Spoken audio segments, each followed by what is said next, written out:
की वजह से हो रहा है। तुम्हारे गाल की तिल की वजह से कुछ नहीं हो रहा, लेकिन हाँ, तुम्हारी वजह से हो रहा है। तुम इस घर में लक्ष्मी का रूप लेकर आई हो। सब बात ठीक है राज, लेकिन मैं माँ से और झूठ नहीं बोल सकती। मैं कल ही उन्हें सब कुछ सच सच बता दूंगी। नहीं रोशनी, अभी हम कुछ नहीं बता सकते। अभी हमारी शादी को ज्यादा दिन भी नहीं हुए। तुम माँ के दिल में अपने लिए थोड़ी और जगह बना लो, उसके बाद में पक्का मैं ही माँ को सब कुछ बता दूंगा। इस तरह से दिन गुजरने लगते हैं और शकुंतला के घर में खुशियों का आना लगा रहता है। शकुंतला अपनी बहू से बहुत प्यार करने लगी थी। एक दिन शकुंतला रोशनी के कमरे में गई।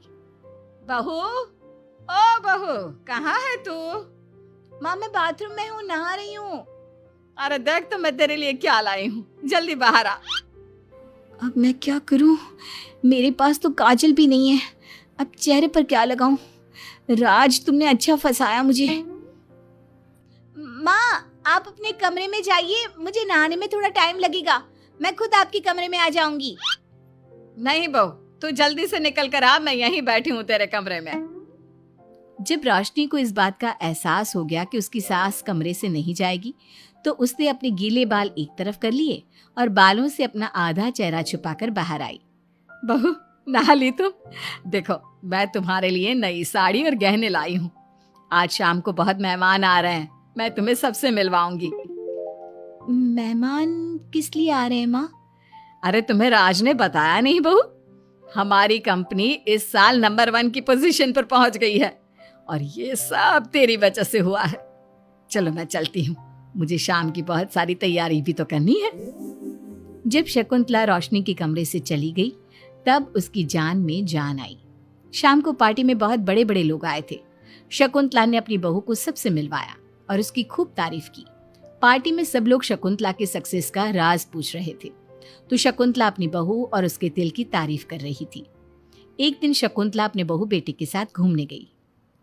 आज हम घूमने आए हैं तो देखो मौसम भी कितना प्यारा हो गया है, लगता है बारिश आने वाली है। शकुंतला के इतना कहते ही जोरों की बारिश शुरू हो गई।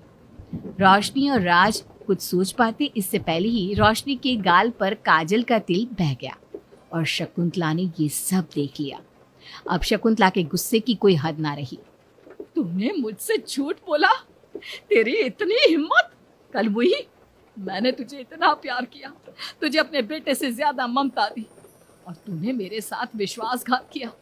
मैं तुझे कभी माफ नहीं करूंगी। माँ, इसमें रोशनी की कोई गलती नहीं है। मैंने ही कहा था इसे ऐसा करने के लिए। रोशनी ने कई बार आपको सच्चाई बताने की कोशिश की, लेकिन मैंने हर बार उसे रोक दिया। क्या तूने कहा था? क्यों किया तूने ऐसा? कितना बुरा दिन था वो जब मैंने तुम दोनों की शादी करवाई, और तुझे शर्म नहीं आई अपनी माँ को धोखा देते हुए? तो माँ, मैं और क्या करता?